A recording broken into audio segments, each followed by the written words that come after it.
Oui, bonjour, la communauté de coups critiques, c'est encore moi, Pépé, et aujourd'hui, je viens vous parler de design. Vous savez, dans ma vie de jeune rôliste, j'ai eu l'occasion d'essayer quelques jeux. L'un d'entre eux se nommait Legend of the Five Rings en anglais et en français La Légende des Cinq Anneaux. C'est un jeu de rôle qui s'inspire de la culture de l'Asie afin de créer un univers dans lequel vont se côtoyer samouraïs, ninjas et courtisans. C'était un jeu que j'avais beaucoup apprécié à l'époque. Je pense que c'était la 4e édition. Et une chose qui m'avait beaucoup marqué, c'était qu'à la création de personnages, il y avait une section qui se nommait le jeu des 20 questions. Au moment où j'avais découvert en fait cette section-là, je n'avais jamais vu en fait le jeu des 20 questions dans d'autres livres, bien qu'aujourd'hui je me rends compte que c'est répandu dans quelques ouvrages, mais que je crois, et là peut-être que je m'avance sur des œufs, je pense que ça a été popularisé par La Légende des Cinq Anneaux, qui avait aussi les 20 questions présents lors de leur première édition sortie dans les années 90. Mais en gros, c'est 20 questions. Sur une pléthore de sujets, le premier objectif des 20 questions, c'est bien sûr d'être un outil pour la création de personnages, mais ça peut aussi servir à plusieurs choses. Et là, ce que je veux vous montrer, c'est un peu qu'est-ce que ça peut apporter vraiment pour le maître de jeu et pour les joueurs, avant de vraiment vous présenter une liste non exhaustive des 20 questions que j'utilise moi-même dans mes parties de jeu de rôle. On pourrait dire qu'il existe 3 types de questions. La première, c'est les réflexions qui concernent le personnage. Les questions de cette catégorie-là sont conçues pour fournir des détails supplémentaires à ce qu'on sait déjà du personnage et sont bénéfiques pour le groupe parce que ça permet à celui-ci de vraiment imaginer concrètement le dit personnage, mais aussi aux joueurs de pouvoir peaufiner un peu la personnalité du personnage qu'il est en train de créer. Le deuxième type de questions, c'est les questions qui abordent ce qui est lié au personnage dans sa périphérie. C'est un groupe de questions qui est conçu pour permettre au maître de jeu d'accéder à des accroches spécifiques pour chaque personnage. Les questions sont présentées de telle manière à ce que lorsque les joueurs vont y répondre, le maître de jeu va pouvoir créer des relations intéressantes entre le personnage et des personnages non joueurs.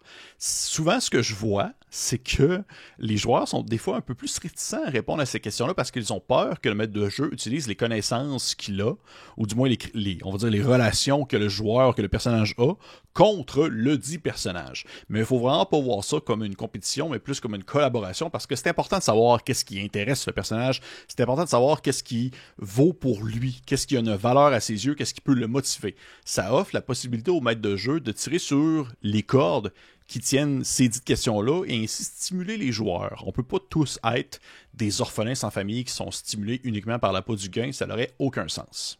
Et finalement, le troisième type de questions, ce sont les questions qui permettent de définir une base émotionnelle et morale. Ce groupe de questions-là est utilisé par le maître de jeu pour avoir une idée de la position des personnages face aux différents dilemmes moraux qui pourraient survenir durant le jeu. Les réponses à ces questions sont également un moyen d'identifier les problèmes potentiels au sein du groupe afin de voir est-ce que certains personnages se trouvent vraiment à des antipodes côté moraux, côté dilemme, est-ce que ça va venir créer certaines tensions?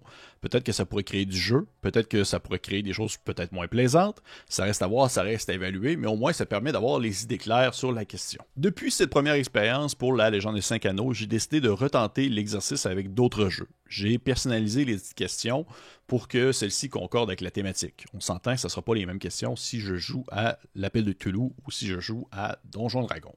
Je l'ai fait entre autres pour Obélien. Plusieurs questions que j'ai posées aux joueurs afin que ceux-ci puissent étoffer leur personnage à la création.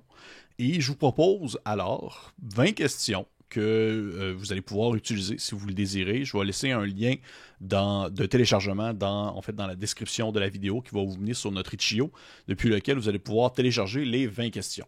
Vous allez voir, il y en a certaines dans la vidéo que je vais expliquer pourquoi est-ce qu'elles sont présentes et qu'est-ce qu'elles peuvent apporter selon moi à la création d'un personnage. La liste est bien sûr non définitive. N'hésitez pas à adapter les questions selon vos propres besoins. Je recommande particulièrement de les adapter aux questions basées sur le cadre de l'aventure que vous allez utiliser, parce que c'est vraiment ça qui va définir si elles sont pertinentes ou non. Question 1. À quoi ressemble votre personnage? La question peut se réchauffer, purement esthétique, le but est de juste commencer à peaufiner autour du personnage afin de lui donner une forme précise. Question 2. D'où vient-il? Très bonne question pour débuter le tout. Ça veut dire sa région, son village, sa nation. C'est un moment parfait pour, disons, voir le contexte géographique que propose le maître de jeu. Une excellente manière aussi de commencer à réfléchir à l'origine des personnages et voir s'il y a des liens à faire entre ceux-ci. Question 3. Qui est sa famille et où est-elle? Là, On rentre dans ce que je considère intéressant parce que ça permet de justement définir la chair autour de l'os du personnage et de lui donner une certaine validité comme personnage existant dans un univers vivant. Question 4. Quelle était la profession la plus récente de votre personnage? Qu'est-ce qu'il y a amené? Et quel est son métier de rêve? Le cas échéant, oui, il n'a pas présentement le métier qu'il voulait avoir. C'est une autre question que j'apprécie beaucoup parce que ça permet de sortir du cadre de « on est juste des aventuriers ». C'est ça qu'on fait, on est des aventuriers. Ça permet aussi de jouer sur ce que peut être le personnage au-delà de sa classe. Si vous jouez à un jeu qui possède des classes, bien sûr, on s'entend. Question 5. Quel est le talent que les gens ne connaissent pas de vous? Et là encore, le but de la question est de venir gratter des choses que le joueur ne se pose peut-être pas, lui, à la création de son personnage. On ne demande pas le plus grand talent, c'est là la nuance, mais bien le talent que les autres joueurs, personnages, ne connaissent pas de vous. Est-ce que votre personnage est un guerrier aguerri, mais aussi il sait tricoter puis il est vraiment bon? Est-ce que votre personnage est un magicien illustre, mais il est particulièrement talentueux en jeu de mots? Bref, c'est juste d'offrir une couche de complexité supplémentaire. Question 6. Citez une peur ou une phobie de votre personnage. Est-ce qu'elle est rationnelle? Est-ce qu'elle est irrationnelle? Est-ce que cela a affecté sa vie d'une quelconque manière ou les choix qu'il a fait?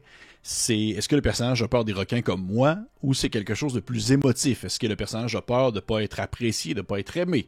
Vous remarquerez que la question, c'est pas si votre personnage a une phobie, mais bien quelle est la phobie de votre personnage. Le but, c'est de tordre un peu le citron, là, afin de créer un personnage qui est multidimensionnel et qui n'est pas seulement positif ou du moins vers la perfection.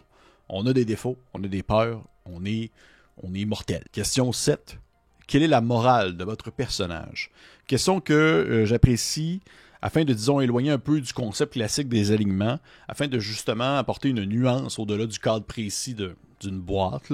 C'est aussi très pertinent dans un contexte hors Donjon Dragon où il n'y a pas de concept d'alignement. Ça permet au moins d'avoir une petite base sur où se situe le compas moral du dit personnage. Question 8. À quoi aspire votre personnage? C'est une classique qui permet de juste jauger un peu ce que veut son personnage pour le futur. Est-ce qu'il veut du cash? Est-ce qu'il veut une grosse baraque? Est-ce qu'il veut de la gloire? Ça permet aussi de voir un peu si ça concorde avec le reste du groupe. Question 9. Comment votre personnage se détend-il? Une autre question que j'aime bien, puisqu'elle permet de définir le personnage en dehors de la proactivité. Genre, votre personnage n'est pas 100% du temps en train de tuer des trolls. Il fait quoi le soir entre le moment où il arrive chez eux où il se couche? C'est peut-être quelque chose de super pragmatique comme lire un bouquin, mais ça peut permettre de peaufiner le tout si on veut y mettre un peu plus d'excentricité au besoin. Question 10. Quel est l'événement le plus important de la vie du personnage jusqu'à présent? Même si le personnage est peut-être niveau 1.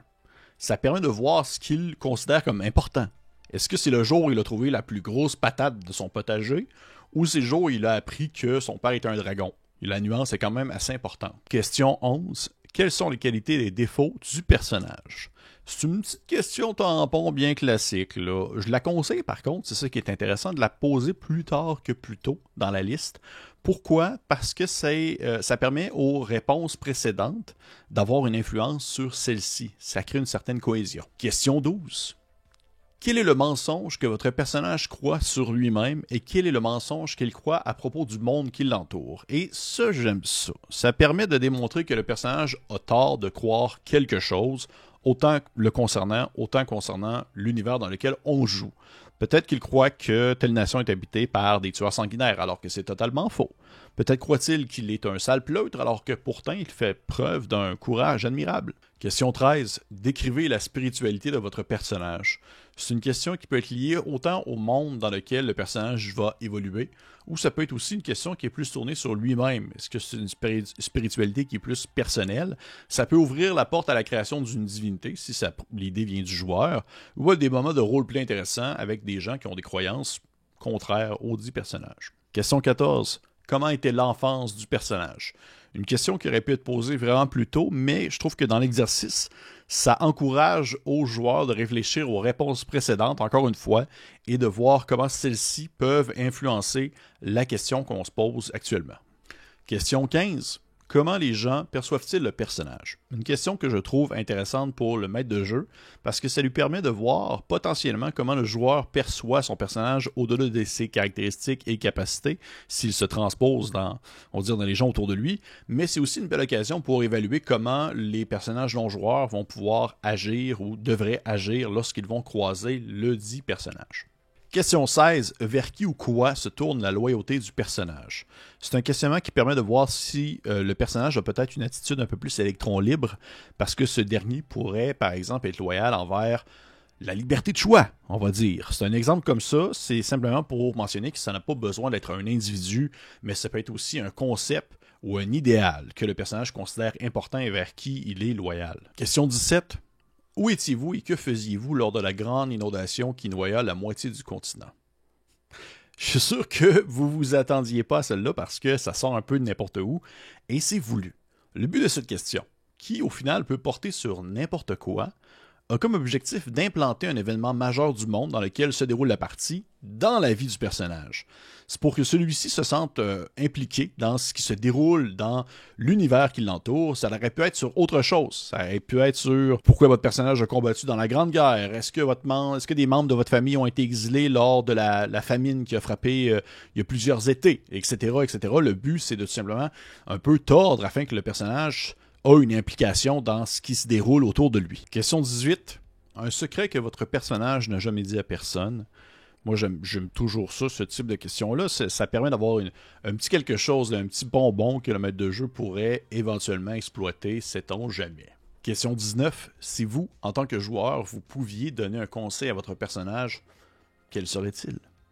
Personne n'est mieux placé pour conseiller une personne de fiction que son créateur.